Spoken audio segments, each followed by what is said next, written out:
আমরা এখনো প্রস্তুত আপনাদের সাথে বন্ধুত্বের এবং একতার হাত নিয়ে এগিয়ে যেতে। কিন্তু সেখানে যদি বিভেদ ঘটাতে আসেন, বাংলাদেশের মানুষ এই ধরনের ধর্মীয় উস্কানিতে পা দেবে না। তার জন্য অনেক অনেক অবদান রেখেছে। সেদিন কিন্তু আমরা কেউ ভাবিনি তাদের ধর্মীয় পরিচয় কি। আমরা সবাই বাংলাদেশের নাগরিক হিসেবে লড়াই করেছি এবং লড়াই করে যাব।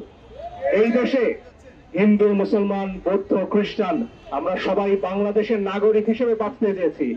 পতিত স্বৈরাচার শেখ হাসিনা আর তার প্রতিপালক নরেন্দ্র মোদী সেটা চাননি।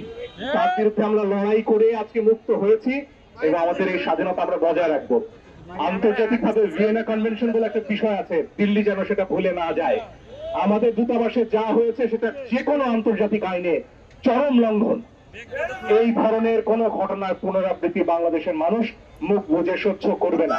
আমরা ঐক্যবদ্ধ আছি। আমরা জানি প্রশ্নটা ধর্মের নয়, প্রশ্নটা এক সাম্রাজ্যবাদী শক্তির আরেকজনের উপর, আরেক দেশের সার্বভৌমত্বের উপর নিজেকে চাপিয়ে দেওয়ার।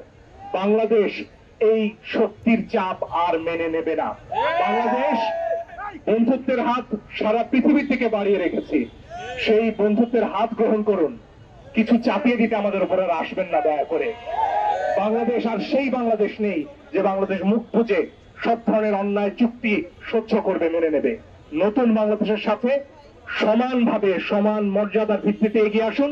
আমরা এখনো প্রস্তুত আপনাদের সাথে বন্ধুত্বের এবং একতার হাত নিয়ে এগিয়ে যেতে।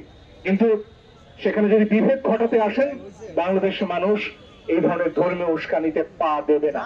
বাংলাদেশের মানুষ ঐক্যবদ্ধভাবেই আমার দেশের মানুষের অধিকার এবং বিশ্বের দরবারে আমাদের অধিকার আদায় করে নেবে। অনেক ধন্যবাদ।